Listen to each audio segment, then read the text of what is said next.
Back to my channel Umar lifestyle ব্লগে তোমাদেরকে জানাই অনেক অনেক স্বাগত। আজ হলো রবিবার, আর এই রবিবার সকাল থেকে আমি ব্লগটা শুরু করে দিয়েছি। আর তোমরা সকলে কেমন আছো? আশা করতে পারি ভালো আছো, আর তোমাদের ভালোবাসে আর আশীর্বাদে আমিও খুব ভালো আছি। দেখো বন্ধুরা, প্রথমেই আমি সকালবেলায় বাসি কাজ করার পর চা বসিয়ে দিয়েছি। অবশ্যই লাল চা বানাই আমি। তারপর ওদিকে চায়ের জলটা ফুটতে ফুটতে এদিকে আমি বিস্কুট প্যাকেটটা ছিঁড়ে বিস্কুটগুলো বের করে নিচ্ছি। তারপর চা খেয়ে নেব। তো তোমরা সঙ্গে থাকো। আর একটা কথা তোমাদেরকে বলবো, আগের দিন বলতে শুক্রবার দিন যে ভিডিওটা আমি পোস্ট করেছিলাম, সে প্রথমের দিকে কপিরাইট এসে গিয়েছিল। তার জন্য আমি প্রথম যে পোর্শনটা কপিরাইট এসেছিল সেই পোর্শনটা আমি ডিলিট করে দিয়েছি, তাই সাউন্ড ছিল না। তো চাটা খাওয়ানোর পর বাবুকে নিয়ে পড়তে বসিয়ে গিয়েছিলাম। তারপরে দেখো যে ভিজে জামা কাপড়গুলো ছিল আমার আগের দিনে, তো সেগুলো আমি প্রথমে রোদ দিয়েছি, রোদে মিলে দিচ্ছি। তো তোমরা সঙ্গে থাকো, ভিডিওটা দেখতে থাকো। তো তারপর আমার ছেলের পড়ানো হয়ে গেছিলো। তারপরে দেখো ও একটু খেলছে, তো বলছে মা আমি এইভাবে ইলেকট্রন বানিয়েছি, উড়াচ্ছি, তাহলে তুমি একটু ভিডিও করো।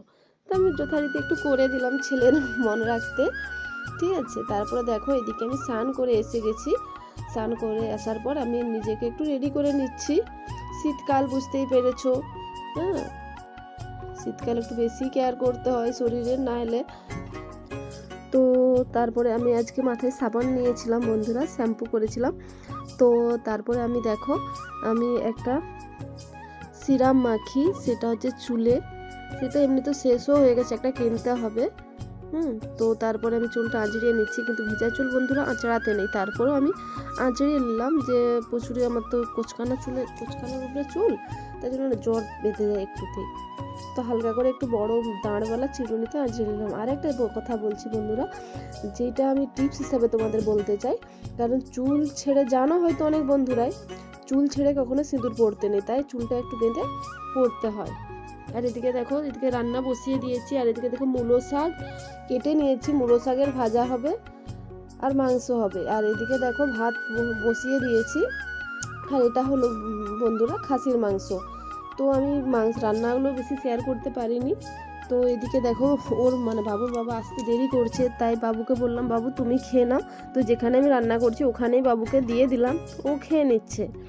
তারপরে বন্ধুরা তোমাদের সঙ্গে অন্য জিনিস শেয়ার করছি। দেখো তোমরা খাওয়া দাওয়ার পরে কি করতে বসে গেছি, যারা যারা জানো কমেন্টসে বলবে এইগুলো কি, ঠিক আছে। তো এইগুলো তোমাদের দাদা পরিষ্কার করে নিচ্ছে প্রথমে। তো কীভাবে পরিষ্কার করছে দেখো, এইভাবে গরম জল দিয়ে এটাকে চটকাতে হয় এরকমভাবে। আমি তো এগুলো পারি না করতে, তো ওই করে দিচ্ছে। তো এদিকে এগুলো আমরা খাওয়া দাওয়ার পর তখন বাজে 3টে, তখন আমরা এগুলো পরিষ্কার করতে বসে গেছি। তো ওইটা পরিষ্কার করছে। তো এদিকে আমি মশলার জন্য রেডি করে নিচ্ছি, কারণ এগুলো সময় লাগে। আর দেখো 5টা বাজে, তখন বিকেল। তো আমি রান্না করতে বসিয়ে দিয়েছি। তো ও রেডি করে বেরিয়ে গেছে। তো আমি এদিকে রান্নাটা করে নিচ্ছি। তো প্রথমে কড়াইতে তেল দিয়ে দিলাম, তারপরে পেঁয়াজটা কেটে নিয়েছি।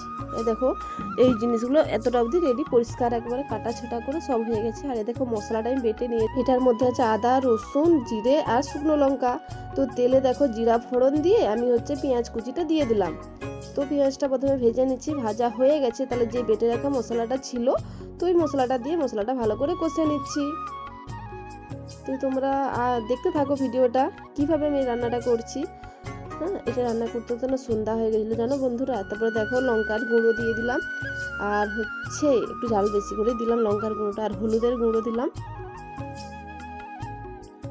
দিয়ে মশলাটা ভালো করে কষে নিতে হয়। মশলাটা কষে গেলে তারপরে ওইগুলো দিয়ে দেবো এর মধ্যে।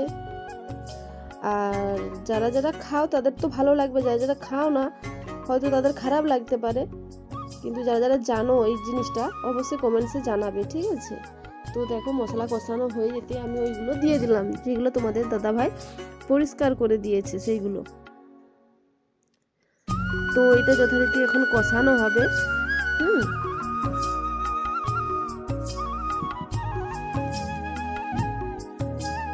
কাঠের জালে রান্না বন্ধুরা, এই শীতকালটায় আমি উনুনেই রান্না করি। হ্যাঁ, গরমের কালে তখন আমি গ্যাসের মধ্যে রান্না করি বেশিরভাগ। দেখো প্রচণ্ড পরিমাণে জল বেরিয়েছে, তো এই জলটা পুরো শুকিয়ে যাবে। ঠিক আছে, তারপরে আমার রান্নাটা রেডি। এদিকে বন্ধুরা আমার রান্নাটা রেডি হয়ে গেছে। তারপরে আমি আটা মেখে রুটি বানাতে লেগে গেছি। তাহলে রান্নাটা কেমন হয়েছে তোমাদেরকে দেখাচ্ছি শেষ পর্যন্ত। তার আগে বলে দিচ্ছি, যদি আমার ভিডিওগুলো ভালো লাগে অবশ্যই লাইক কমেন্ট শেয়ার করে দিও। হ্যাঁ, আর সাবস্ক্রাইব একটু করে দিও। আর ভিডিওটা বেশি বড় করবো না, এখানেই শেষ করে দেবো। আর তোমরা সকলে ভালো থেকো, সুস্থ থেকো, আর অল টাইম হাসি খুশি থেকো। আর হচ্ছে দেখো আমি রুটিটা কিন্তু এইভাবেই বানাই। দেখো বন্ধুরা শেষ ফিনিশিং দেখাচ্ছি। দেখো এই রান্নাটা এইরকম টাইপের দাঁড়িয়েছে। আর এদিকে রুটিটাও আমি বানিয়ে নিচ্ছি। তো ঠিক আছে বন্ধুরা, আর বড় করছি না। টাটা বাই, তোমরা সবাই ভালো থেকো, গুড নাইট। থ্যাংক ইউ ভিডিওটা এতক্ষণ দেখার জন্য।